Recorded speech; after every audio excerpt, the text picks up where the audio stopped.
Even a 50% market crash shouldn't ruin your retirement plan, my friends. Yeah. So we're going to show you some numbers using Portfolio Visualizer. Well, let's recognize the fact that a 50% year-over-year market crash has never happened. We've never had a 50% market crash, ever, in any given year, right, ever. The worst we ever had was in 1932 or something like that. It was down 38%. And, of course, in 2008, and this is the S&P 500, was down 37%. That's it. We never had a 50% decline. Now, in 2001 and 2, the S&P 500 fell 9, 12, and 22% respectively. In 1929 to 1933, it fell over 50%. From 2007 October through 2009 in March, the S&P 500 was down 54%. And from 1973 to 74, it's down about 42%.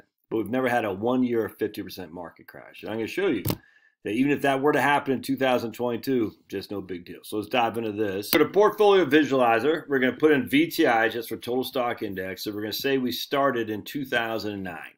We started in 2009. We dumped $100,000 in VTI in 2009.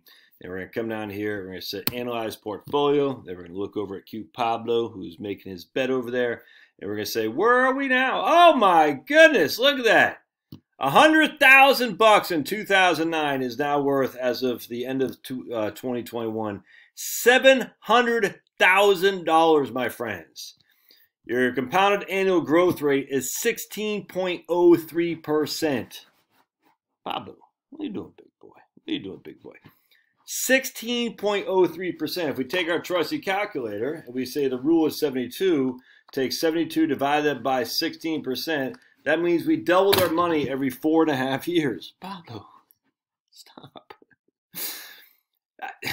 So even if we were down 50%, our $100,000 would still be worth $350,000, which means even if in so we got 2009, let me just make this bigger. All right, so we got 9, 10, 11, 12, 13, 14, 15, 16, 17, 18, 19, 20, 21. We got 13 years. All right, actually, let's say we have a 50% decline in year 14. So now we start with $100,000. We hit negative present value. 14 is our N. We don't make any payments. It's worth $350,000 at the end of 2022. Our compounded annual growth rate is 9.36%. And that's with a 50% decline, which has never happened before, ever. I mean, do you really think value stocks are going to fall 50% with the dividends they have and whatnot? It could, I suppose, but all right, and that's without putting anything into it. Let's say we added, we're going to put $5,000 a year in, adjusted for inflation. So we had $100,000 to start with in 2009, and we've added $5,000 a year, adjusted for inflation. Hey, big guy, and now we're at $900,000. $900,000. The compounded annual growth rate is 18%.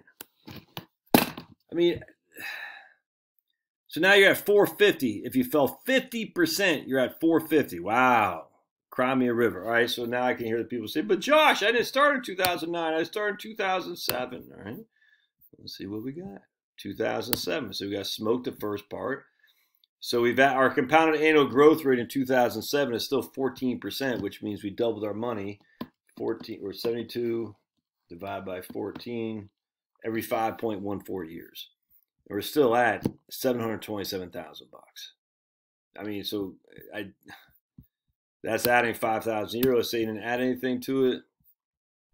Analyze portfolio. All right, so even if we didn't add anything to it, we're still sitting at 442. That's in 2007 to 2022, and we got smoked in these first couple of years right here.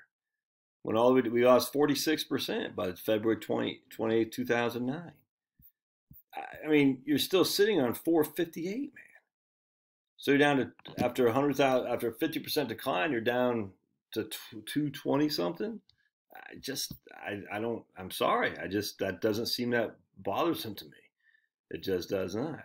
So let me just go back, and like I always do, we're going to go to Wellington, or we go to Wellesley, it doesn't matter. And we're going to say Wellington and Wellesley. We'll go to 2000 to 2003. All right, blink. And we're going to compare that to S&P 500 index right there. All right, so we're looking at Wellesley, compare the index 500. And we're going to say, oh, look at this. Here's Wellesley in the blue. Here's the S&P 500 in the red. Wellington did just fine in 2001 and 2. So you got your growth. Now you transition some to a little bit safer to rescue you from a potential 50% decline, which again has never happened. Well, makes sense to me, man. Because again, we're not shooting for growth anymore. We're shooting for income and protection to some regard. And if you want to go to Wellesley Fund instead of Wellington Fund, you'll see the same thing. All right, so we go to Wellesley Fund, and here you go. Wellesley Fund is at look at that, just did fine.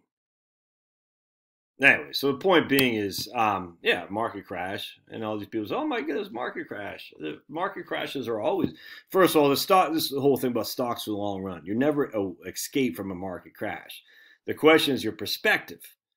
How were you before? Were you put money away, put money away, put money away? Were you cautious? This is why you don't get cautious when you're adding to your portfolio, by the way. You can't, man. Unless you think your job's at risk, which is why you have an emergency fund or something like that. But this is why you just got to plug away. There's no other place to go.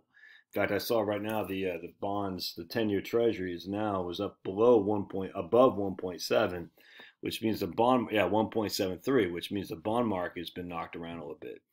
Anyway, oops. 1 second. The point being is if you're going to be investing in the equity market, you're going to have to deal with the ups and downs. And you don't ever stop investing in the equity market because you're worried about Sniffy Joe or Trump or Putin or whatever. You just keep plugging. There's no other way to do this, man. And then when it comes time for you to start pulling money off it, well, that's different. That's where the Wellington Fund looks great to me. But in the interim, just who cares about a 50% decline? Just it won't hurt you as long as you've been in the market. And I have people say, I missed out. Dude, you've missed out, man. You'll never get these 14, 13 years back. It's never going to happen again. And it just is not. And as such, sucks. You know? And they want to make up time because they got out. They were scared about whatever, and nothing to do about that. And then I also have people, here's another thing too. No one's financial plan should have been contingent on the fact that your $100,000 in 2009 is now worth $800,000 in 2022.